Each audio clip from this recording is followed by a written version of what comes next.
الحمد لله رب العالمين وبه نستعين. أشهد أن لا إله إلا الله وحده لا شريك له، وأشهد أن سيدنا محمدا عبده ورسوله، ونصلي ونسلم على هذا النبي الكريم سيد المرسلين وعلى آله وصحبه أجمعين. أما بعد، أيها المؤمنون اتقوا الله، أوصيكم وإياي بتقوى الله فقد فاز المتقون. Muslimin dan muslimat, mudah-mudahan dirahmati Allah Subhanahu wa taala. Di dalam sebuah hadis riwayat daripada Jabir bin Samurah radhiyallahu anhu, kata dia, syaka ahlul Kufah Sa'dan, yakni Ibn Abi Waqqas radhiyallahu anhu, ila Umar bin Al-Khattab radhiyallahu anhu, fa'azalahu wasta'mala alaihim Ammara فشكوا حتى ذكروا أنه لا يحسن يصلي، فأرسل إليه فقال يا أبا إسحاق، إن هؤلاء يزعمون أنك لا تحسن تصلي. فقال أما أنا والله فإني كنت أصلي بهم صلاة رسول الله صلى الله عليه وسلم لا أخرم عنها، أصلي صلاة العشاء فأركض في الأوليين وأخف في الأخريين. قال ذلك الظن بك يا أبا إسحاق. وأرسل معه رجلا أو رجالا إلى الكوفة يسأل عنه أهل الكوفة، فلم يدع مسجدا إلا سأل عنه، ويثنون معروفه، حتى دخل مسجدا لبني عبس، فقام رجل منهم يقال له أسامة بن قتادة يكنى أبا سعدة، فقال أما إذ نشدتنا فإن سعدا كان لا يسير بالسرية ولا يقسم بالسوية ولا يعدل في القضية. قال سعد أما والله لأدعون بثلاث: اللهم إن كان عبدك هذا كاذبا قام رياء وسمعة، فأطل عمره وأطل فقره وعرضه للفتن. وكان بعد ذلك إذا سئل يقول شيخ كبير مفتون، أصابتني دعوة سعد. قال عبد الملك بن عمير الراوي عن جابر بن سمرة: فأنا رأيته بعد قد سقط حاجباه على عينيه من الكبر، وإنه ليتعرض للجواري في الطرق فيغمزهن، أو كما قال. Hadis muttafaqun alaih. Hadis ini riwayat daripada Jabir bin Samurah radhiyallahu anhu. Jabir menceritakan, kata dia, berlaku pada satu ketika penduduk Kufah telah mengadu kepada khalifah tentang Sa'ad bin Abi Waqqas. Sa'ad bin Abi Waqqas ini dia gubernur di Kufah pada masa itu. Sa'ad bin Abi Waqqas, dia salah seorang daripada 10 orang sahabat yang dijanjikan syurga tanpa hisab. Bulan lepas kita dah baca ada satu hadis juga cerita tentang seorang sahabat yang juga dijanjikan syurga tanpa hisab. Malam ni kita tengok lagi satu hadis tentang Sa'ad bin Malik, ataupun dia lebih dikenali dengan nama Sa'ad bin Abi Waqqas.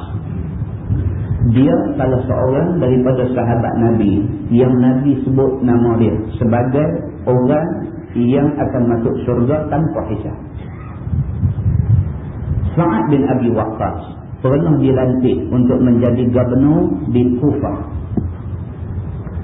Semasa dia jadi gubernur, penduduk Kufah ada sebahagian tak suka pada dia. Masa dia memegang tampuk pemerintahan di Kufah, sebahagian daripada penduduk Kufah tak suka ke dia. Maka golongan yang tak suka kepada Sa'ad bin Abi Waqqas ini mengadu kes Sa'ad bin Abi Waqqas ini kepada Khalifah Umar Al-Khattab radhiyallahu anhu. Sayyidina Umar Al-Khattab apabila orang mengadu kat dia tentang gubernur dia khalifah. Sa'ad bin Abi Waqqas gubernur dia. Bila orang mengadu kat dia tentang gubernur dia yang tak elok perangai, bila sampai dekat Sayyidina Umar aduan itu, fa'azalahu wasta'amala alaihim Ammar. Sayyidina Umar pecat dulu gubernur dia yang bernama Sa'ad bin Abi Waqqas ini. Sebahagian rakyat mai report kat dia, kata gubernur dia di Kufah ni, Sa'ad bin Abi Waqqas ini tak layak jadi gubernur. Umar Al-Khattab bila terima aduan tu, dia pecat. Dia pecat Sa'ad bin Abi Waqqas ini. Walaupun Sayyidina Umar tahu Sa'ad bin Abi Waqqas ini salah seorang daripada sahabat yang dijamin syurga tanpa hisab. Tapi kerana aduan, dia pecat dulu. Wasta'mala alaihim Ammar. Dia lantik Ammar untuk menggantikan tempat Sa'ad bin Abi Waqqas menjadi gubernur di Kufah. Fasyakau hatta zakaru annahu la yuhsinu yusalli. Aduan orang yang tak suka ke dia ni sampai ke peringkat mereka kata Sa'ad bin Abi Waqqas ini semayang tak elok. Tak suka. Bila tak suka ni, kata apa boleh kata? Tak suka. Soal dia ni sahabat Nabi, soal dia ni sahabat yang dijanjikan syurga tanpa hisab apa semua, ini dah jadi soal lain. Soalnya tak suka, kita cerita apa yang tak elok tentang dia ni supaya dia terima pada. Pasal kita tak suka ke dia. Aduan mereka kepada Sayyidina Umar Al-Khattab sampai ke peringkat mereka kata Sa'ad bin Abi Waqqas ini la yuhsinu yusalli. Semayang pun tak elok, semayang tak betul. Dalam hadis lain ada cerita orang yang tak puas hati kat dia ni pergi cerita dekat Sayyidina Umar Al-Khattab, kata Sa'ad bin Abi Waqqas ini tak semayang di awal waktu.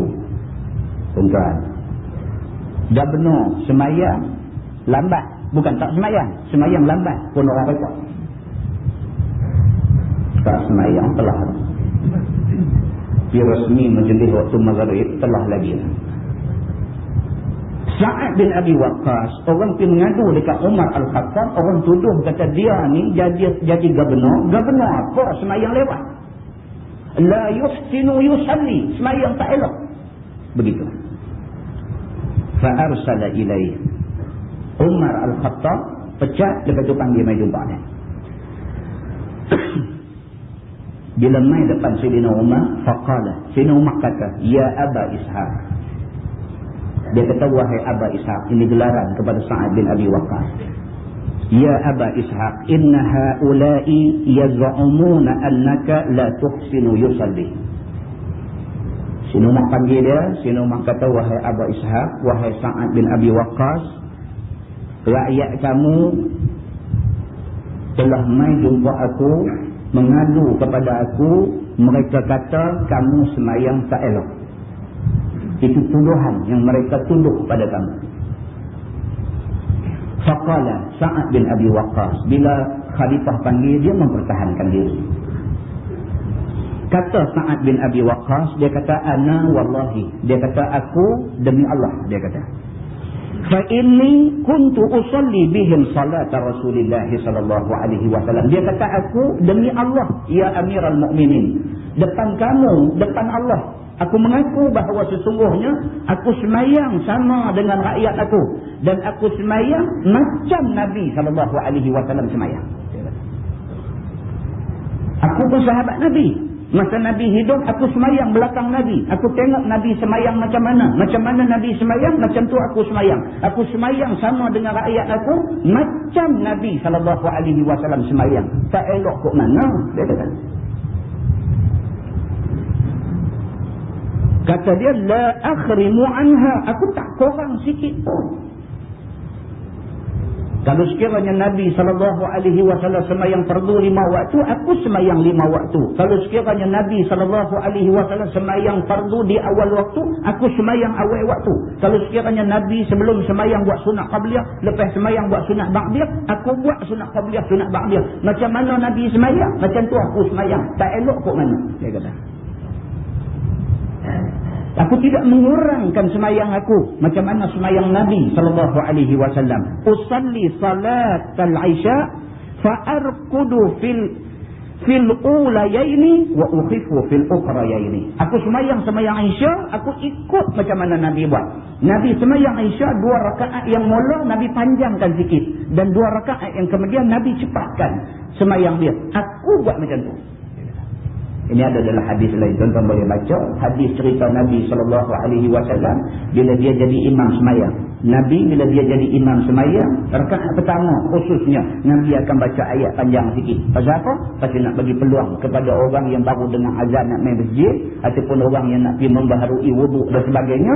Nabi akan baca surah panjang sikit rakaat pertama, supaya semua orang dapat rakaat pertama sama dengan Nabi SAW. Dia kata kalau Nabi semayang Isya, 2 rakaat mula Nabi panjang sikit, 2 rakaat yang kemudian Nabi bagi cepat, aku pun buat macam Nabi buat. Tak elok kot mana, tak kena tang mana. Dia kata. Kala Sayyidina Umar bila dengar penjelasan Sa'ad bin Abi Waqqas, dia kenal Sa'ad bin Abi Waqqas ni, dia kenal. Orang nak main rekod kat dia pun dia tak apa kenal. Sa'ad bin Abi Waqqas ni dia lebih kenal Sa'ad daripada kawan nak main mengacung ni. Tapi oleh kerana ada aduan, panggil mai. Kamu bagi penjelasan depan aku. Macam mana cerita sebenarnya? Bila Sa'ad bin Abi Waqqas bagi keterangan di dekat Sayyidina Umar Al-Khattab, kata Sayyidina Umar, "Zalika dhannu bika ya Aba Ishaq." Dia kata, wahai Aba Ishaq, wahai Sa'ad bin Abi Waqqas, jelas dia kata depa buruk sangka dekat hang. Aku tak nampak benda lain ni. Dia kata kalau macam ni, aku dah nampak dah ni. Sebenarnya cerita orang buruk sangka dekat hang. Ada sebahagian daripada rakyat hang memang menaruh suuzon dekat hang. Mereka sengaja nak perosak hang. Wa arsala ma'ahu rajulan aw rijalan ila al-Kufah. Sayyidina Umar ambil tindakan. Dia kata dekat Sa'ad bin Abi Waqqas, dia kata, Sa'ad, kamu dan beberapa orang yang aku pilih ni, sila pergi ke Kufah, tempat kamu jadi gubernur dulu. Kamu pergi bersama dengan beberapa orang yang aku pilih ni. Pergi balik ke Kufah. Yas'alu anhu ahlal Kufah. Pergi, aku nak dengar mereka ni semua, tanya penduduk Kufah. Apa cerita tentang Sa'ad ini? Kita tak boleh kerana 4-5 orang main buat cerita, kita terus nak hukum satu orang. Pergi cek tengok majoriti nak kata apa. Kadang-kadang 4-5 orang punya pasal, orang ramai tak kata. 4-5 orang punya pasal, rosak satu orang. 4-5 orang mai buat report dekat Umar Al-Khattab tentang khalifah, tentang gubernur daripada Kufah. Sayyidina Umar Al-Khattab tak terus pakai apa yang mereka ni kata. Sebaliknya apa? Dia ambil lagi orang-orang yang dia lebih percaya, suruh pi sama dengan Sa'ad bin Abi Waqqas, hampa pi ke Kufah, pi tanya penduduk Kufah secara random. Pi tanya.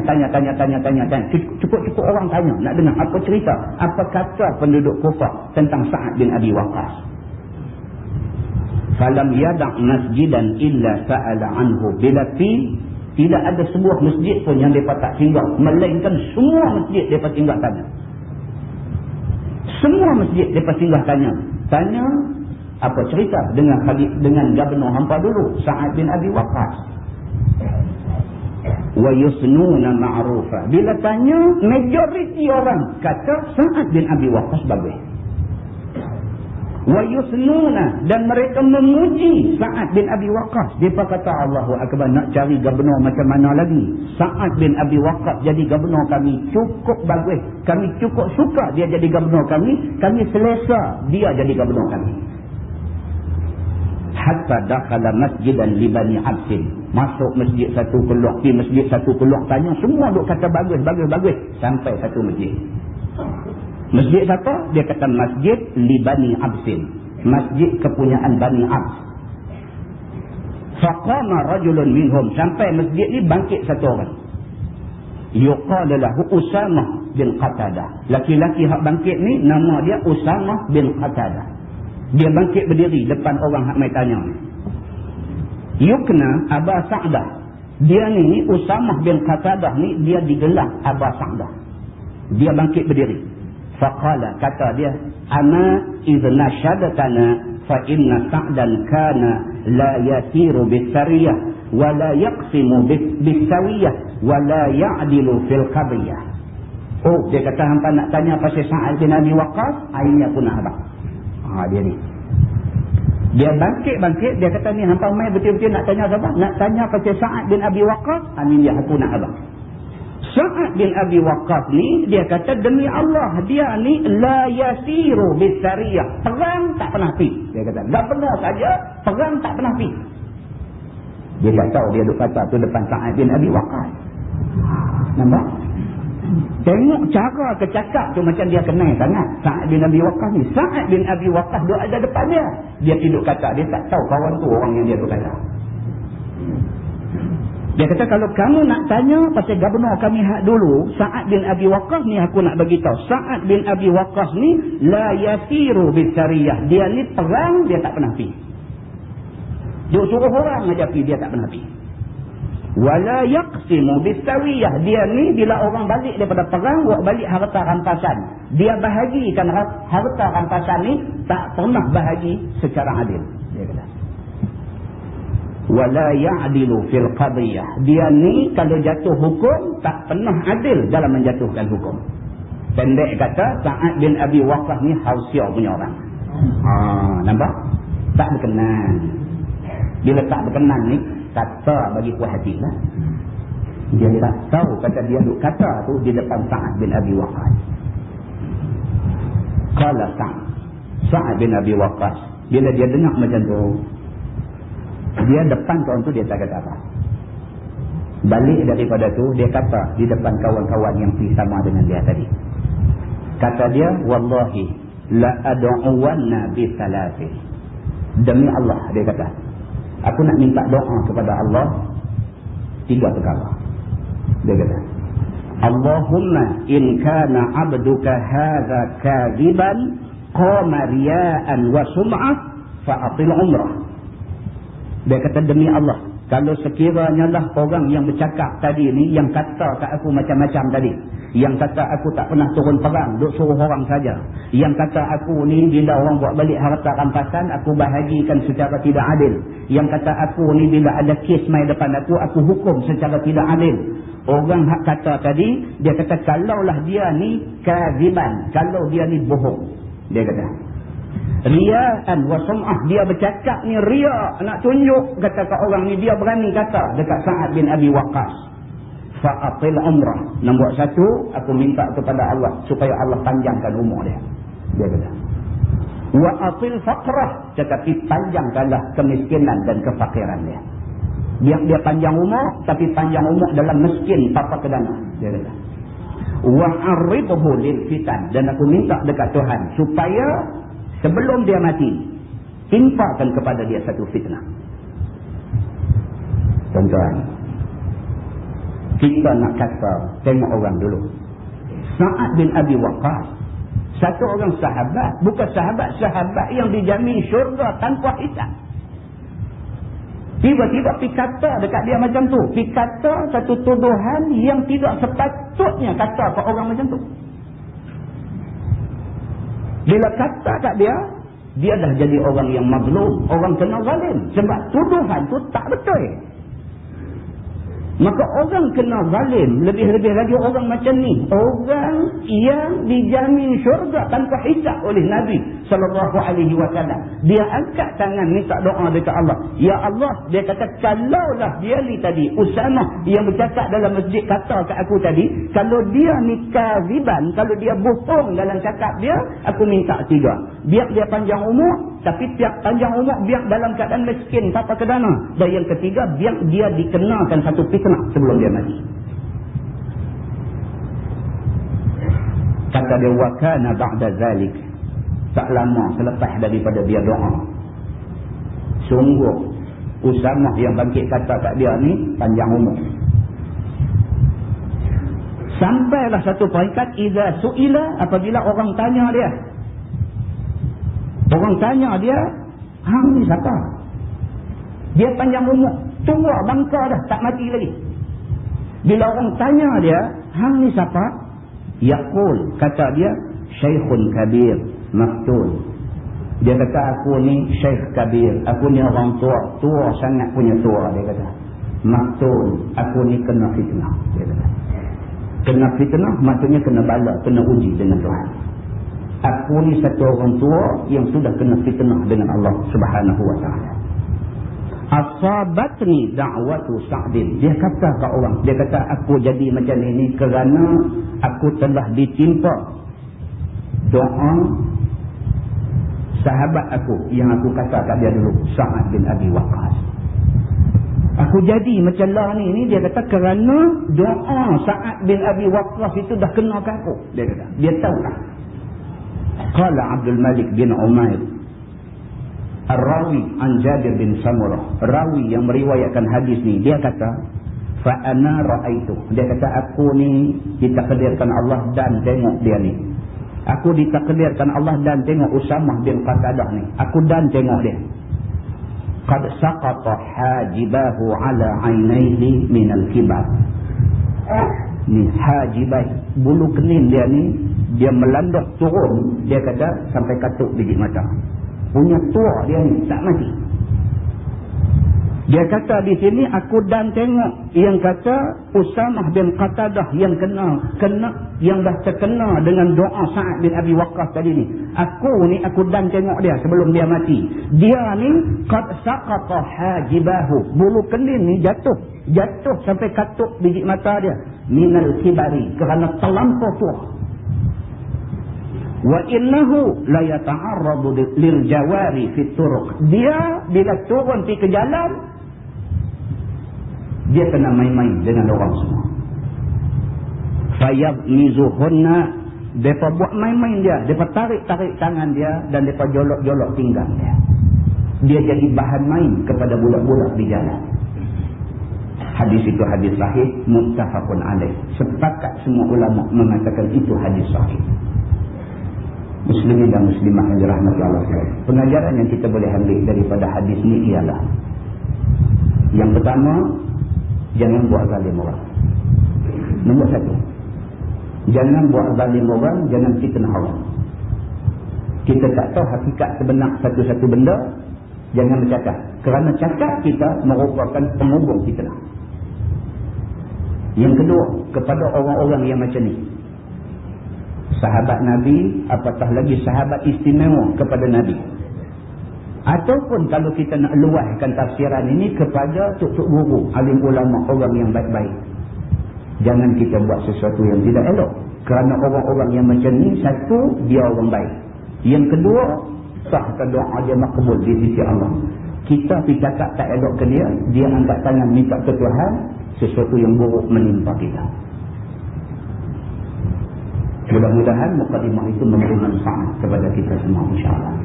Kita menggunakan Bahrul Mazi jilid 17.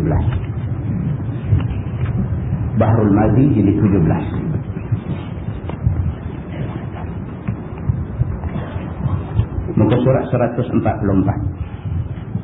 144. Kita masuk tajuk baru, bab maja'a fit tashabbuh. Tajuk malam ni dia kata at-tashabbuh, iaitu bab yang datang pada menyatakan hadis yang menerangkan celaka makan banyak. Dia nak bagi tahu kat kita, kata makan kalau terlampau. Itu maksud dia. Makan ni kalau terlampau. Terlajak makan. Celaka menimpa. Ketahuilah saudaraku, makan banyak itu bala ke atas orang yang mengamalkannya. Bala. Tuan-tuan tahu penyakit ada kena banyak ke orang hari ni, kebanyakan punca daripada makan. Kebanyakan punca daripada makan. Sama ada makan terlampau banyak, kolesterol tinggi, ataupun makan terlampau punya banyak sampai menyebabkan jadi macam-macam lebihan gemuk, apa dia panggil obesity dan sebagainya. Semua punca daripada makan. Ataupun makan banyak benda hari ini, benda ada chemical, ada bahan kimia. Banyak kita makan, banyak kimia masuk dalam badan. Kita kena jadi lagu orang Islam. Nabi kata, nahnu qaumun la na'kulu hatta najum wa ila akalna fala nashba'. Nabi kata, kami orang Islam ni adalah satu kaum yang kami tak makan sehingga kami rasa lapar. Dan kalau kami makan, tidak sampai terlampau kenyang. Nabi kata. Malam ni dia nak hurai benda ni. Dia kata makan banyak ini menjadi bala kat orang yang mengamalkannya. Kerana ialah yang menyebabkan rugi dunia akhirat. Dia kata bukan cakap rugi dunia aja, dia main penyakit macam-macam. Akhirat pun ada rugi. Dia kata. Kerana seorang yang banyak makan itu kuat kenyang. Dia kata. Tentulah. Makan banyak, dia kata kenyang. Begitu. Apabila kuat kenyang, kuat malas. Dia kata. Jadi segan. Bila makan banyak, kita tengok ulang sawah. Dia telan kambing sekok, tak kira mana lah. Kan ulang sawah. Dia telan kambing sekok, pakai duk tentu.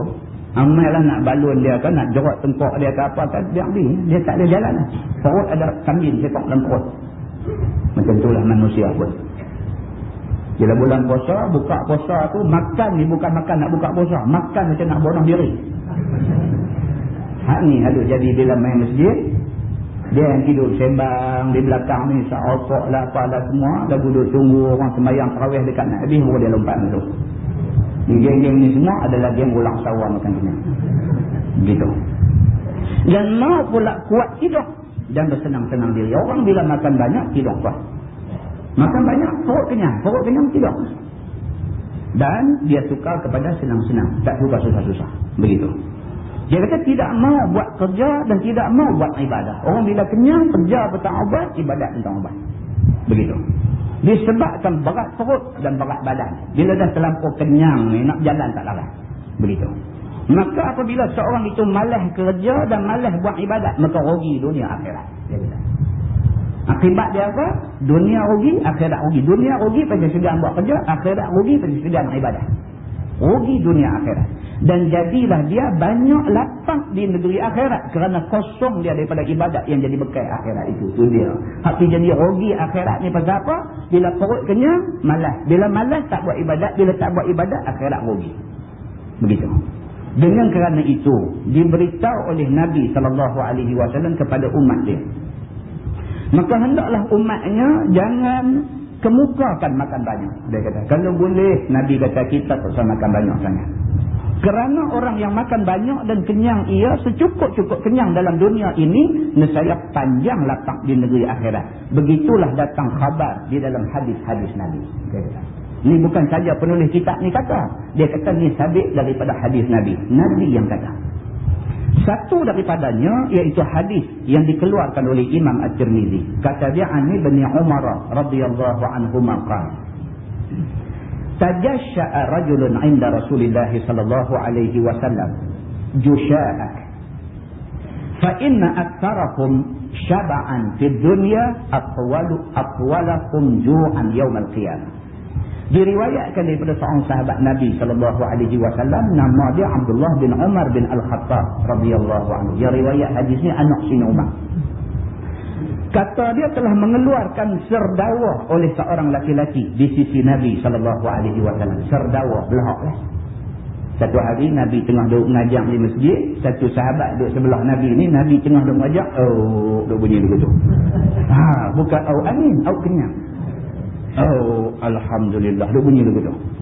Bila didengar oleh Nabi sallallahu alaihi wasallam akan belahaknya itu, lalu diteguknya. Nabi dengar, Nabi beralih tengok ke dia, Nabi tegur dia. Kerana belahak itu satu alamat kenyang daripada makan banyak. Kerana belahak ni menunjuk kata dia ni kenyang sungguh. Dia ni kenyang sungguh. Dengan sebab itu keluar bunyi daripada kerongkong itu serta dengan angin sebab kenyang daripada makan yang banyak itu. Belahak ni dia main pasal apa? Pasal perut kenyang. Dia main belahak. Betul lah, satu lagi penyakit angin lah. Tak beralih silap sikit punya. Suruh anak urut sikit, tepuh-tepuh sampai tak boleh tepuh langsung. Angin lah yang tu satu penyakit lain. Sahabat Nabi ni kenyang. Kenyang, duduk kata. Begitu. Maka sabda Nabi SAW pada teguknya itu, kata Nabi, hai laki-laki, jauhkan olehmu akan belahak kamu itu daripada kami. Nabi kata kalau nak belahak, hidup jajah. Nabi kata tak ada begitu. Yang ni jangan buat makan banyak sampai mengeluarkan belahak itu. Nabi kata lain kali kita duduk makan sampai banyak juga sampai kenyang sangat. Kerana perbuatan yang demikian itu mendatangkan sangat kenyang. Maka bahawasanya yang banyak kenyang daripada orang dalam dunia ini, nescaya panjang mereka itu lapang hari kiamat. Nabi kata begitu. Nabi kata siapa yang atas dunia ni kenyang sedia, akhirat itu dia lapang sedia. Begitu. Dengan kerana itu, aku beri ingat kepada kamu. Nabi kata, aku habang awal-awal. Jangan sampai esok akhirat hampa menyesal. Jadi makan ala qadar saja.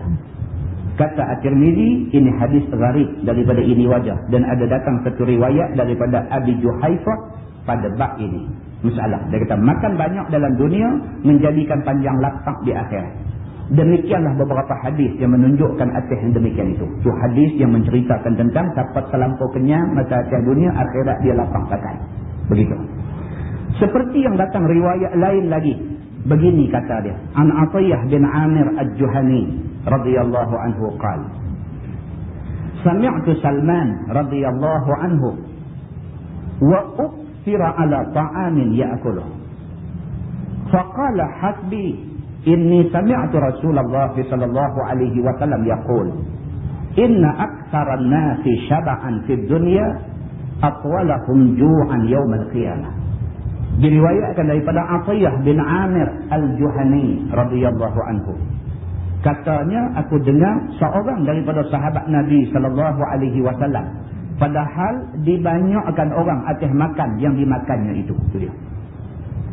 Cerita Atiyah ni dia kata. Satu hari seorang sahabat Nabi, Salman sahabat ni, dia ni pergi rumah Atiyah. Kemudian Atiyah jamu dia makan. Itu ceritanya. Salman pergi di rumah Atiyah, Atiyah jamu dia makan. Bila dah jamu makan dah habis, nak tambah lagi. Atiyah nak tambah lagi.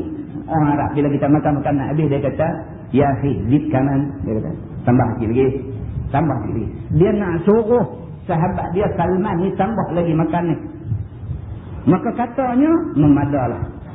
Salman ni bila Atiyah nak tambah lagi, dia kata hasbi, cukup.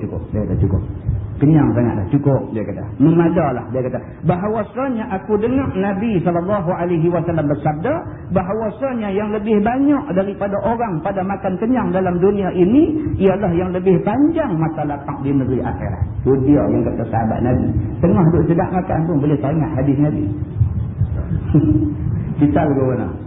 Tengah sedap makan dulu. Habis tak lagi baru kata, kita ni tak ikut Nabi. Makan dulu. Bukan tak tahu hadis Nabi, makan dulu. Bagilah perut sengkak betul dah, tak leti dah, barulah teringat. Sadar kita tak ikut hadis Nabi. Kabut. Okay. Sahabat Nabi ni tengah duduk sedap tu. Kawan tuan rumah ni pun tengok dia duduk makan laju.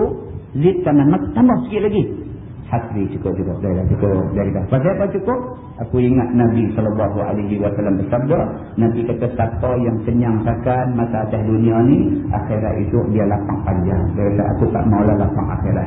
Cukup. Dia kata, sahabat Nabi, tuan-tuan, dia macam tu. Meriwayatkan hadis ini oleh Ibnu Majah dan Al-Baihaqi. Dia kata, masalah makan banyak tu bala bagi umat Muhammad SAW. Ini pula kasar lagi. Dia kata makan banyak ni nak jadi bala. Dia kata, ketahuilah. Dia kata inilah awal-awal yang turun ke atas umat Muhammad kemudian daripada wafat Nabi SAW. Bala yang mula-mula nak mai kepada umat Nabi Muhammad selepas Nabi wafat ialah bala makan terlampau banyak. Zaman Nabi susah. Zaman Nabi susah. Nabi sendiri lapang ni biasa. Bagi Nabi, keluarga Nabi lapang biasa. Sahabat-sahabat Nabi lapang biasa. Bagi mereka lapang tak ada benda makan ni biasa. Di masjid ni kan yang kita baca cerita Abu Hurairah duduk tunggu tengah jalan. Nak cerita kata sahabat-sahabat Nabi ni susah. Nak boleh semakan ni bukan senang. Tapi dia kata apa? Selepas Nabi wafat, di antara ujian yang mula Tuhan nak bagi kepada umat Nabi Muhammad SAW ialah ujian makan berlebih-lebih. Lepas daripada wafat Nabi, orang Islam ni dia terlampau senang. Makan tak habis. Begitu. Iaitu membanyakkan makan dan loba atas bersedak-sedak dan semegah-megah makan. Itu dia. Lepas daripada wafat Nabi, benda ni nanti main kepada umat Nabi Muhammad. Apa dia benda nak main ni? Dia kata yang pertama, makan banyak. Yang kedua, loba atas bersedak-sedak. Suka kepada sedak. Kalau tak sedak, tak main. Yang tak main mengaji ni pasal apa? Pasal payah nak pakai payah. Alasan tu. Alasan tak mau main mengaji ni alasan dia pasal payah nak pakai payah. Alasan tak main mengaji pasal apa? Dia kata payah ramai. Dia kata aku tak boleh gila lama lengah. Pasal apa? Nak selesa lah. Maksud kata nak selesa. Di Mekah buat haji, pakej 25,000. Nak selesa. Nak selesa. Maka ini adalah awal bala yang akan main kepada umat Nabi Muhammad SAW. Dengan kerana itu, maka jadilah sedikit amal mereka itu. Kerana itu, dia kata umat Nabi Muhammad kemudian selepas wafat Nabi ini, amalan sedikit. Contoh kita dah kata ke orang lain, kata kat kita. Seminggu, berapa kali kita baca Quran? Sendiri tanya diri, sendiri jawab. Seminggu, daripada hari Jumaat pula, berapa kali kita buka Quran baca? Berapa kali? Seminggu, daripada hari Jumaat, jumpa hari Jumaat pula, berapa malam kita baca sembahyang tahajud? Seminggu, daripada Jumaat ke Jumaat pula, berapa kali kita buat puasa sunat? Kita ada puasa sunat, puasa Senin, puasa Khamis ataupun puasa 3 hari dalam sebulan. Seperti mana yang menjadi amalan Nabi SAW. Kita cek benda ni, tanya diri kita berapa kali kita buat. Kalau semua jawapan dia nampak tak buat, betul ya. Lagu hak Nabi kata bahawa umat Nabi Muhammad selepas wafat Nabi, dia antara bala yang nak main ke dia apa dia? Korang ibadat. Pasal apa korang ibadat? Pasal terlampau selesa. Tuan-tuan, ulama dulu-dulu bukan ada pancung ayam. Tak ada. Tak ada pancung ayam, telaga. Kalau negeri Arab ni lagi teruk. Bukan setakat kata tak ada telaga. Nak boleh ayak ni nak kena pergi ke kawasan wadi. Kadang-kadang kawasan wadi dengan kawasan rumah dia duduk tu jauh. Orang tak tahu berapa punya jauh. Terpaksa berjalan kaki pi ambil ayak, kandang ayak buat balik main simpan dalam rumah. Simpan ni dalam kulit-kulit binatang, simpan gantung di dinding rumah tu. Ayak tu dah guna makan minum, ayak tu dah guna nak mandi, ayak tu dah guna nak berwuduk, nak semayang dan sebagainya. Depa sanggup tu susah payah pi ambil ayak balik main, tengah-tengah malam bangkit ambil ayak semayang sunat. Kalau dalam masyarakat Melayu dulu, pancung ayak tak ada lagi, ayak telaga. Bayangkan pukul 3 pagi, pukul 4 pagi. Ulama-ulama dulu, orang tua-tua alim dulu-dulu ni, pukul 3, pukul 4 pagi, turun rumah bawa pelita minyak gas, turun pergi ke telaga, cedok ayak, ambil ayak semayang tengah-tengah sejuk, pukul 3, pukul 4 pagi, naik semayang sunat atas rumah. Kita hari ni, pancung duk nampak daripada katil, duk nampak kepala pancung. Master bedroom ni attach sekali dengan bathroom. Duk tidur tu, celik jaga tu, mata sebelah nampak dah. Ujung getah ayak tu duk nampak. Duk tengok, pejam balik. Kerana apa kita jadi macam tu? Kerana terlampau selesa. Bila terlampau selesa, ibadat pun jadi sedap. Begitu. Baik, dia kata sebagaimana hadis datang riwayat demikian ini. Kata dia, Ana Aisyah radhiyallahu anha qalat, "Awwalu bala'in haddatha fi hadhihi al-ummah بعد نبيها الشبع فإن القوم لما شبعت بطونهم سمنت أبدانهم فضعفت قلوبهم وجمحت شهواتهم Maksudnya diriwayatkan daripada isteri Nabi SAW. Kata dia awal-awal bala yang akan jadi pada ini umat Muhammad. Isteri Nabi kata, Nabi bagi tahu ujian mula kali Tuhan nak turun dekat umat Nabi Muhammad kemudian daripada wafat Nabi ialah kenyang. Dia kata, Nabi pesan tinggal dah sebelum Nabi mati, Nabi pesan dah. Nabi kata lepas aku wafat ni, ujian hak mula Tuhan nak kenakan kepada umat hak aku tinggal ni ialah ujian depa ni makan jenuh, depa kenyang sedia. Dia kata, yakni membanyakkan makan. Depa ni akan jadi orang yang makan banyak. Maka bahawasanya satu kaum itu apabila kenyang perutnya, gemuk tembun tubuhnya. Dia tembun ni bahasa Sarawak lah. Dia kata maka apabila satu kaum itu kenyang perut dia, maka gemuk tembun tubuhnya. Badan sedap, makan sedap. Begitu. Maka jadi dhaif hatinya. Bila perut terlampau kenyang, badan terlampau besar, kita jadi dhaif. Dhaif. Hafal lam yakunin, tak ingat-ingat sampai lah. Macam mana nak hafal surah Sajdah?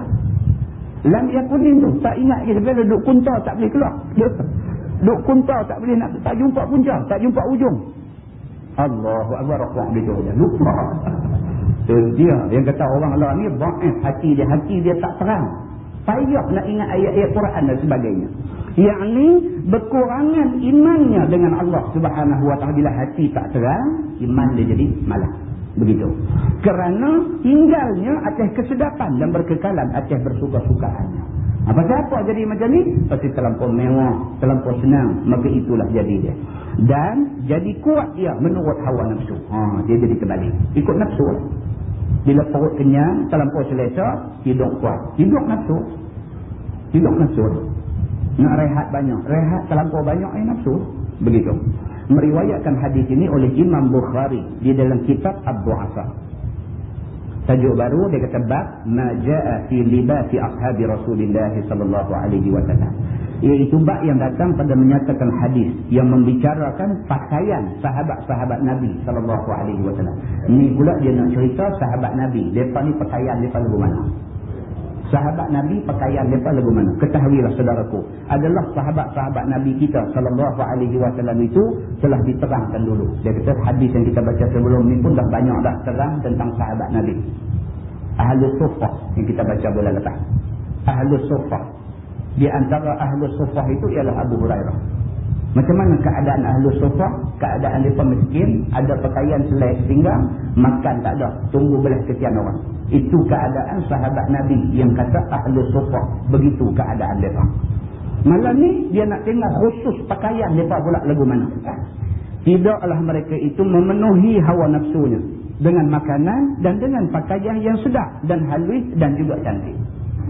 Tak ada lah. Sahabat Nabi nak cari pakaian, nak cari makanan yang sedap, yang cantik ni tak ada. Tuan tahu ada orang hari ni baju kot dengan seluar hak dia pakai tu saja harga sampai belah-belah ribu ini. Dibuat di London. Bukan buat di Rex Taylor dah. Dibuat di London. Tengok kawan dia pakai, pegang tengok, you buat kat mana ni? Kawan dia kata, buat kat London. London kat mana? Kita tanya macam jawapan tadi, buat kat Langgar. Langgar kedai mana? Macam tu punya tanya. Dia ni kata buat di London. London kat mana? Kat mana? Abang main jalan mana? Dia buat ni. Abang. Oh, dia kata, dah apa nama kedai? Sembang macam London tu Langgar. Orang kaya tu. Orang kaya memang sembang juga. Orang kaya memang sembang juga tu. Kita ni kalau tanya, contoh abang kata buat alusang. Ingat buat apa pula Langgar. Alusang tu kita cara mahal lah. Kita duduk main kukuk kampung kita je. Itu sebab dunia kita dengan dunia orang ada juta-juta ni lain langsung. Lain langsung. Itu sebab bila kita buat kuliah macam-macam ni, orang ada juta-juta ni dia susah nak main mengaji. Pasal dia tak faham contoh kita bagi ni. Contoh kita bagi ni dia pun dia jadi duk fikir kepala. Dia kata ada ke orang begitu. Bila cerita pasal miskin, pasal susah, pasal tak ada duit anak nak mengaji sekolah dia tak boleh nak terima benda tu ghair ma'qul, tak boleh nak masuk akal dia tak. Pasal dia bukan kata dia tak pernah susah, dia tak pernah tengok kesusahan. Dia tak susah tu satu pasal dia tak pernah tengok kesusahan. Pasal dia duduk di kalangan orang-orang yang tak pernah susah. Jadi bila orang cakap pasal susah, dia berasa macam orang muruk. Sama lah macam orang suami isteri, ada anak semua bagus-bagus. Dia suami isteri, dia ada anak dia 5 orang, 5 ni bagus-bagus. Semua anak yang ada kat dia semua bagus. Bila dia main dengar orang dia buat contoh cerita kata ada orang dapat anak hak jahat ni, dia tak boleh fikir.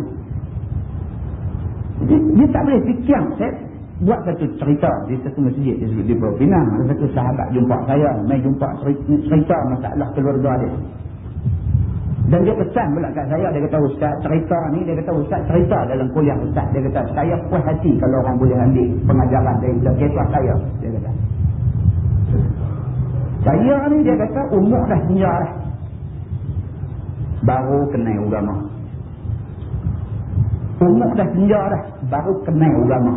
Baru tahu kata ada masjid, baru tahu kata di masjid orang duk mengajar, baru mai bila dengar kuliah ni berasa begini hati. Saya tak pernah rasa macam tu, saya tak pernah rasa. Saya tak pernah tahu pun, saya duk tengok masjid, saya duk tengok orang di masjid, saya tak pernah rasa nak tidur di masjid. Semayang dah apa dah. Umur dah senja dah, baru Allah tuis hati saya, baru mau pada agama ni. Alhamdulillah lah, saya syukur kat Tuhan. Tayaklah, banyak tu cerita tayaklah. Saya suka banyak-banyak dekat Tuhan. Walaupun saya umur dah senja, Tuhan masih lagi sudi untuk nak terima saya jadi orang yang mau dengar agama dia. Saya syukur pada Tuhan. Masalah saya, dia kata saya tak boleh nak buat apa dah. Pada keadaan yang macam ni, saya tak boleh buat apa dah. Isteri saya pun saya tak boleh buat apa dah. Anak saya langsung saya tak boleh buat apa. Isteri saya, dia kata umur dah 52, 53 dah. Dia kata tua dah, dia lagi lah tua. Pesta ni selang 2 hari. Bini umur 52, 53 ni pesta Pulau Pinang tu, kalau musim pesta, selang 2 hari pergi pesta. Pergi dengan anak perempuan umur 21, dia kata. Pergi. Kita ni cubalah nak cakap, dia kata sudahlah. Kita ni umur senja dah. Hak senja kan? Dia kata. Dia tunggu lagi. Hak senja kan? Dia kata kat lelaki dia. Hang nak pergi, jom tak habis sudah. Bini kata, dia kata bini, tak apa lah saya sabar. Dia dengar kuliah 2 pagi. Dia kata mak dengan anak ni, mak umur 52, 53 ni, balik dengan anak umur 21, balik dia kata pukul 2 pagi, baru balik. Saya duduk tunggu kat pintu. Lepas sampai, saya tolong buka pintu. Masuk, saya kata main duduk bang Ustaz, aku nak cakap sikit. Anak saya duduk jalan naik di atas rumah tu. Ustaz, bukan jalan, duduk pergi. Bawa jantan pula balik, main tidur sekali atas. Benda ni bukan baru lah, dia kata lama dah. Tapi dulu, macam saya kata tadi lah, dia kata saya tak pernah peduli benda ni. Nizam bila dah duduk mengaji, duduk reti benda ni, tak mau dah lah. Dia kata tengok anak duduk balik jantan naik duduk tidur, saya tak suka lah, dia kata. Bini pun buk masuk dalam bilik, tutup pintu duduk, dia kata. Tak apa lagi, saya tak lagi. Masuk pergi dalam bilik, nak cakap kat bini. Kita duduk cakap ni, dia masuk pencong, senang. Tak mau dengar. Tunggu sabar, bini keluar daripada pancong, abang kata aku ingat aku boleh tidur tak anak kita duduk dengan jantan mana dalam bilik dalam rumah kita, ingat aku boleh tidur tak, kata kat bini kata hang ni sejak bila duduk jadi tok imam tok lebar. Bini kata ke saya, aku tak kata apa. Dia kata keluar bilik naik ke atas, tidur ketuk pintu bilik anak, ketuk tak buka. Dia kata 15 minit baru buka, duk dia tendang atas dada pak dia, jatuh terlentang ke belakang. Cerita nak habaq kata anak tendang dada tu sebab tak boleh habaq. Ketuk 15 minit dia ketuk pintu ni. Tahu anak duduk dengan satu jantan dalam bilik ni, dia ketuk pintu duk tu 15 minit. Dia buka tendang atas dada pak ni, duk kata jatuh. Dia kata Ustaz, dia kata saya bangkit yang turun bawah. Oh iya. Ustaz dia kata, saya tak tahu nak buat di mana dia. Saya main abang kat ustaz ni nak minta tolong satu dah dia dah. Ustaz tolong pergi nasihat bini dengan anak dia. Allahu Akbar. Tak lagi dia duk main kat saya pula. Dia nak suruh kita pergi nasihat bini dengan anak dia. Mana kan? Saya kadang tu minta maaf lah. Saya ni siapa? Nak tidur langkah masuk dalam rumah tangga hang, nak buat cakap pandai. Saya ni siapa? Kalau qadi, itu satu bab lain. Dia ada satu authority. Dia sebagai qadi, suami mai buat report, dia berhak panggil. Saya tak boleh. Dan saya minta tolong kat ustaz lah. Tak payah, saya tak boleh lah. Kalau ustaz tak boleh tolong saya, siapa nak tolong saya? Maka kita buat dah. Tentu, kita tak marah ke dia. Tapi daripada apa yang dia cerita, kita faham. Kita faham bahawa dia sebenarnya dalam keadaan tertekan. Banyak benda duk tekan dia ni. Kiri, kanan, atas, bawah, depan, belakang duk tekan dia. Satu tekanan paling kuat ialah rasa bersalah. Pasal apa? Pasal dia cuai tanggungjawab dia sebagai bapa mendidik suami, mendidik isteri dan anak daripada dulu. Yang tu pun satu tekanan kuat kat dia. Dia rasa bersalah. Yang kedua, dia tertekan dengan hak duk jadi depan mata dia ni. Dia dalam keadaan tertekan, dia tak tahu dah nak kata, dia nak pergi mengadu kat siapa, dia tak tahu, dia tak boleh dah. Kepala dia sakit. Dia cerita benda ni. Orang yang tak pernah jumpa benda macam ni, dia ada anak 5 orang. Anak ni alhamdulillah Tuhan bagi kat dia tertib, cukup bagus. Bila dengar cerita macam ni, dia dengar lah, tapi dia tahu ustaz ni pandai dia ikhlas cerita. Dia kata dia tak tahu kita ni orang duk main jumpa, orang duk main cerita benda-benda macam ni. Dia kata pandai dia ikhlas cerita. Pandai mengayat. Dia kata nah, nampak bukan ini cerita dia. Kita kadang-kadang bercakap pada orang yang tidak ada pengalaman tentang benda tu, tak kontak dengan dia. Tapi kalau kita bercakap depan orang yang ada pengalaman benda tu, dia pun lalu benda yang macam tu, benda tu kena pada dia. Dia cukup memberi kesan kepada hati dia. Ini yang kita nak cerita ni. Bila kita cerita tentang sahabat Nabi susah, miskin, sampai makan pun tak ada, ahlus suffah, sahabat Nabi termasuk Abu Hurairah radhiyallahu anhu, miskin dan macam ni, dia tak boleh nak nampak tu susah dia macam mana. Dia nak habaq di sini ni, dia kata maka tidaklah mereka itu memenuhi hawa nafsunya dengan makan dan dengan pakaian yang sedap dan halus dan cantik. Sahabat Nabi ni tak ada pakaian elok, tak pernah makan benda sedap, tak pernah.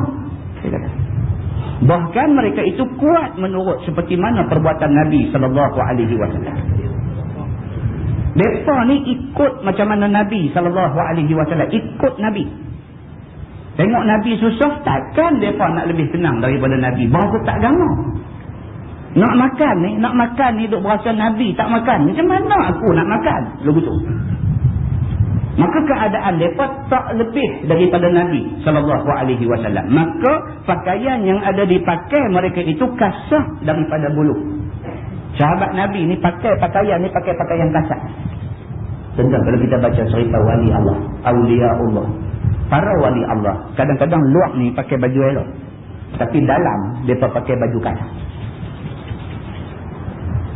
Pasal apa luar dia pakai baju elok? Pasal dalam Quran Tuhan kata, dengan nikmat Tuhan ni fahadith, maka ceritakanlah maksudnya tunjuk, kata kita Allah bagi rezeki lebih sikit, kita pakai baju elok sikit. Tapi belah dalam ni dia pakai baju kasar. Baju kasar ni maksudnya baju macam tengguli tu, dia pakai belah dalam supaya bila pakai baju yang kasar macam tu dia tak selesa. Bila tak selesa ni tidur lama, dia mudah jaga. Bila jaga bakit sembahyang sunat. Ini cerita awliya Allah, depa macam tu. Sahabat-sahabat Nabi ini lebih daripada para wali Allah. Tuan-tuan pernah dengar cerita Sayyidina Abu Bakar As-Siddiq ketika dia nak wafat. Sayyidina Abu Bakar. Kan? Kita duduk semayang tarawih ni disebut apa nama khalifah yang awal, Sayyidina Abu Bakar As-Siddiq radhiyallahu an, pakak sambut radhiyallahu an. Sayyidina Abu Bakar ni orang macam mana? Dalam hadis cerita Aisyah radhiyallahu anha meriwayatkan hadis tu. Aisyah kata satu hari aku masuk tengok bapa aku Sayyidina Abu Bakar, dia dalam keadaan tengah nak mati. Aisyah isteri Nabi, anak Sayyidina Abu Bakar. Bila Abu Bakar nak mati, dia masuk dalam bilik Sayyidina Abu Bakar ni. Dia masuk pergi duduk sebelah bapa dia, sebelah Abu Bakar. Abu Bakar tanya Aisyah. Dia kata, "Fikam kasantumun Nabi sallallahu alaihi wasallam." Sayyidina Abu Bakar dalam keadaan sakit tenat nak mati, dia tanya anak dia Aisyah. Dia kata, "Hang ingat tak? Nabi dulu masa mati berapa helai kain guna buat kafan dia?" Dia tanya macam tu. Aisyah jawab, Aisyah kata, "Fi salasati aswadin bidin suhuliyah. Laisa fiha qamis wala imamah." Aisyah kata, Nabi masa wafat aku dah ada masa kafan dia. Nabi dia ni dikafan dengan menggunakan 3 helai kain. 3 helai kain bidin yang warna putih. Suhuliyah, kain daripada Yaman. Sejenis kain daripada Yaman. Laisa fiha qamis wala imamah. Nabi tidak dipakaikan qamis dan tidak dipakaikan serban. Kafan Nabi ini pakai kain putih 3 helai. Nabi tak dibuat baju untuk pakai macam qamis, apa tak, pakai kain saja, kafan 3 helai. Dan Nabi tidak pakai imamah, tidak dipakaikan serban semasa kafan dia. Aisyah kata lagu tu dekat bapa dia, Sayyidina Abu Bakar, dia sedang sakit kuatnya. Abu Bakar kata lagi, dia kata, "Fi ayyi yawmin tuwfiya Rasulullah sallallahu alaihi wasallam." Dia kata, "Ingat tak Nabi dulu dia wafat hari apa?" Dia sakit kuat. Sayyidina Abu Bakar sakit kuat. Tuan-tuan, bila sakit kuat ni tak ingat, banyak benda tak ingat. Siapa pun macam tu lah. Siapa pun macam tu. Esok bila sakit kuat sangat, tak ingat lah. Dalam keadaan sakit, duk menahan sakit kuat tu, dia tanya anak dia macam tu. Dia kata, "Ingat tak fi ayyi yaumin, hari apa Rasulullah sallallahu alaihi wasallam wafat?" Aisyah kata, "Yaumal Itsnain." Aisyah kata Nabi wafat hari Isnin. Abu Bakar kata, "Fa ayyu yaumin hadha?" Hari ni hari apa? Dia tanya Aisyah. Ni hari ni hari apa? Jawab Aisyah, "Yaumul Itsnain." Aisyah kata, "Kebetulan hari ini hari Isnin." Apa Sayyidina Abu Bakar kata? Dia kata, "Arju fi ma baini wa bainal lail." Dia kata, "Ya Allah, aku harap sangatlah kalau nak matikan aku, biarlah aku mati siang ni, hari Isnin ni sebelum malam." Pasal apa benda? Si sayang Nabi. Kerana Nabi wafat hari Isnin, dia kalau boleh nak wafat hari Isnin sama dengan Nabi. Itu sayang Nabi. Orang yang tak sayang Nabi ni, tu lagu ada bertempel kat tangga anak naik tadi. Buat buku, tulis hina Nabi sallallahu alaihi wasallam. Ni orang tak sayang Nabi. Sayang nama ni nama Islam, tapi tidak buat tulisan, tulis masuk dalam surat abang. Tulisan itu menghina Nabi sallallahu alaihi wasallam. Tulis tu nak abang kata Nabi SAW ni isteri sampai belah-belah orang. Tak cukup dengan isteri belah-belah, ambil hamba perempuan yang bukan Islam pula, berzina dengan perempuan ni. Tulis dalam surat abang. Ni yang persatuan ulama marah.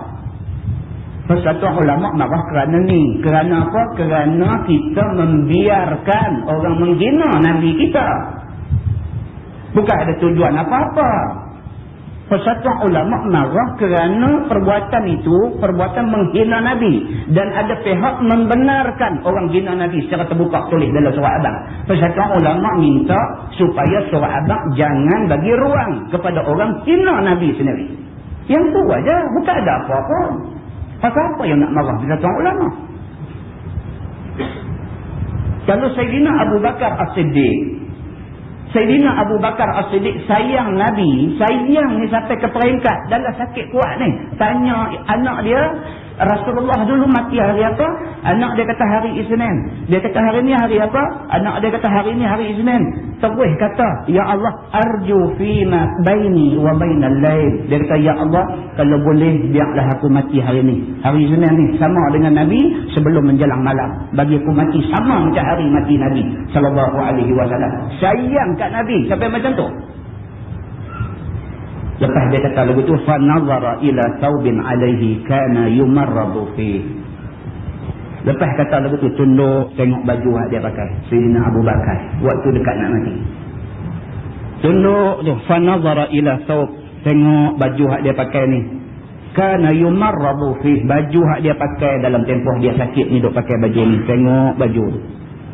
Faqala, kata ke anak dia, ke Aisyah, irsilu thawbi hadha wa zayyidu alaihi thawbain. Dia kata, hang tolong saya ambil baju ni, si basuh.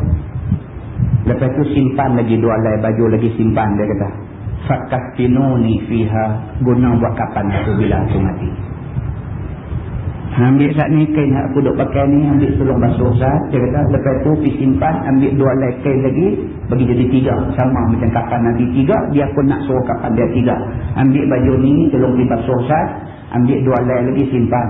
Kalau bapak mati, kapan dengan kain 3 helai. Sayyidina Abu Bakar As-Siddiq kata ke anak dia begitu. Aisyah kata, inna haza khalaq. Aisyah kata, apa baju hak bapak pakai ni buruk sangat dah. Eloklah kita buka buang. Esok kalau ditakdirkan mati, kita ambil kain baru kapan. Hak ni buruk sangat dah. Jawab dia kata apa? Dia kata, innal hayya ahaqqu bil jadid minal mayyit. Dia kata, orang hidup saja yang nak pakai benda baru. Aku kalau dah mati tak payahlah baru-baru. Hak ni cukup untuk kapan aku. Sahabat Nabi. Sahabat Nabi. Dekat mana ada dia dah lalu. Apa kata dia lah sekali? Dia kata, falam yutawaffa hatta amsa min lailatul thulatha. Tetapi Sayyidina Abu Bakar tidak mati pada hari Isnin itu. Menjelang malam baru dia mati. Malam maksudnya malam Selasa. Dia tak mati hari Isnin. Dan menjelang malam barulah dia mati. Dia mati malam Selasa. Wa dufina qabla an yusbih, dan dikebumikan dia sebelum subuh. Tuan-tuan tengok, mati dah lepas maghrib dah baru mati, sebelum subuh dah simpan dah. Sahabat Nabi ikut lagu pesan Nabi, mayat tak mau simpan lama-lama. Muslimin dan muslimat yang dirahmati Allah. Ini cerita sahabat-sahabat Nabi. Sambung hadis tu. Kata dia, sebagaimana datang khabar daripada hadis yang dikeluarkan oleh Imam At-Tirmidzi. Kata dia, an Abi Musa radhiyallahu anhu qala, ya bunayya law ra'aitana wa nahnu ma'a Rasulillah sallallahu alaihi wasallam wa asabatna as-sama' la hasibta anna rihana rihud dha'ni. Diriwayatkan oleh seorang sahabat Nabi sallallahu alaihi wasallam, nama dia Abi Musa Al-Ash'ari radhiyallahu anhu. Telah berkata dia kepada anak dia yang bernama Abu Bardah, wahai anakku, jikalau engkau lihat akan kami pada waktu kami sama dengan Nabi SAW dulu, mengenai akan kami oleh langit, yakni kami kena hujan daripada air dari langit, nescaya kamu kira akan bahawasanya bau kami seperti bau kambing biri-biri. Dia ni kata ke anak dia. Abu Musa Al-Ash'ari dia kata ke anak dia. Dia kata, kamu, kalau kamu boleh tengok kami masa kami hidup sama dengan Nabi dulu, pakaian yang kami pakai ni, pakaian yang dibuat daripada kulit binatang. Kalau hujan, busuk kami ni bau macam busuk kambing. Nak habaq kata sahabat-sahabat, ada di kalangan mereka pakai baju ni bukan buat daripada kain, tapi buat daripada kulit binatang, buat pakai hari-hari. Miskin mereka ni. Kata At-Tirmidzi, bermula ini hadis sahih, dan bermula makna ini hadis bahawasanya adalah pakaian mereka itu daripada bulu. Sahabat Nabi ada yang pakai pakaian daripada bulu, begitu. Maka apabila mengenai akan mereka oleh hujan, datang daripada kain mereka itu bau diri-diri. Oleh kerana baju pakai tu baju buat daripada kulit binatang, bila kena hujan dia bau macam bau binatang, begitu. Dengan sebab basah kerana hujan itu. Masalah jubah bulu yang dipakai oleh Nabi SAW. Ni pula nak cerita, Nabi pun ada pakai pakaian daripada kulit binatang ni. Sesungguhnya telah lalu dalam juzuk yang ke-10 pada Abwabul Libas bagi kitab Bahrul Mazi ini, menerangkan Nabi pakai pakaian bulu. Dan di sini ditambah datangkan beberapa hadis lagi daripada lainnya, akan jadi beberapa dalil harus pakai pakaian bulu itu. Dia kata ni, dia nak ramai lagi hadis cerita tentang Nabi biasa pakai pakaian buat daripada kulit binatang ni. Satu daripada hadisnya begini. An Ubadah bin Samit radhiyallahu anhu qala, kharaja alaina Rasulullah sallallahu alaihi wasallam zata yaum, alaihi jubbatun min sufin, dayiqatil kummaini, fasalla bina fiha laisa alaihi syai'un ghairuha. Diriwayatkan daripada seorang sahabat bagi Nabi SAW, nama dia Ubadah bin Samit radhiyallahu anhu. Kata dia telah keluar ke atas kami Nabi SAW pada satu hari. Telah dipakainya atas badannya sehelai baju, yakni jubah daripada bulu yang sempit dua tangannya. Nabi pernah satu hari pakai keluar di tengah sahabat ni, pakai pakaian yang dibuat daripada bulu. Pakaian tu pula nak pakai punya susah kerana sempit tangan nak pakai, susah. Maka sembahyang ia dengan kami di dalam dua baju itu. Nabi pakai baju tu, sembahyang sama dengan sahabat. Tiada ada atas tubuhnya satu yang lain daripadanya. Itu saja pakaian yang Nabi pakai. Telah meriwayatkan hadis ini oleh Ibnu Majah. Masalah, dia kata selimut bulu yang dipakai oleh Nabi SAW. Ini satu hadis yang menunjukkan Nabi kita pakai pakaian bulu. Iaitu hadisnya begini. An Abdullah bin Umar radhiyallahu anhu maqal. Tuwfiya Rasulullah sallallahu alaihi wasallam wa inna namrata min sufin nunsajurah. Diriwayatkan oleh seorang sahabat Nabi sallallahu alaihi wasallam, nama dia Abdullah bin Umar radhiyallahu anhuma. Kata dia telah diwafatkan Nabi sallallahu alaihi wasallam, padahal bahawasanya kain selimut daripada bulu masih ditenun untuk Nabi. Dia kata ada orang nak hadiah ke Nabi satu kain selimut yang dibuat daripada bulu, tengah duk tenun tak siap lagi Nabi wafat. Maknanya Nabi biasa ada benda-benda yang macam ni dekat dia. Meriwayatkan hadis ini oleh Al-Baihaqi. Wallahu a'lam. Lepas ni kita masuk tajuk bab majaa fi tarkit tarafu' fi thiyab wa tawadhu'an lillah. Lepas ni kita akan masuk satu tajuk, dia kata meninggalkan tinggi pada pakaian kerana rendah diri kepada Allah. Meninggalkan tinggi pada pakaian. Kita ada baju elok-elok, hebat-hebat, mahal-mahal, ada. Ataupun kalau tak ada pun kita ada duit mampu beli, tapi saja kita tak beli.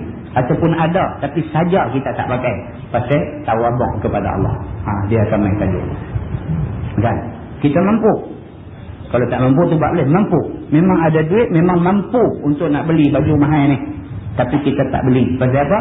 Pasal nak jaga supaya kita tawaduk dengan Allah. Bagaimana keadaan benda ni? Wallahu a'lam. Kita tangguhkan dengan tasbih kafarah dan surah Al-Nas.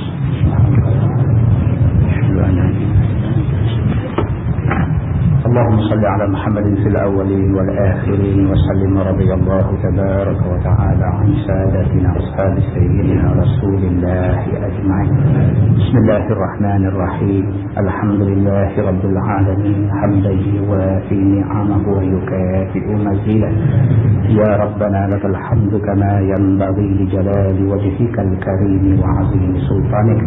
رضينا بالله ربا وبالإسلام دينا وبمحمد نبيا ورسولا. اللهم افتح علينا فتوح العارفين وارزقنا فهم النبيين بجاه خاتم المرسلين. اللهم فقهنا في الدين وعلمنا التأويل واهدنا صراطك المستقيم. اللهم أرنا الحق حقا وارزقنا اتباعه وأرنا الباطل باطلا وارزقنا اجتنابه. اللهم اجعل جمعنا جمعا مرحوما وتفرقنا من بعده تفرقا معصوما. وصلى الله على محمد وعلى آله وصحبه وسلم والحمد لله رب العالمين. السلام عليكم.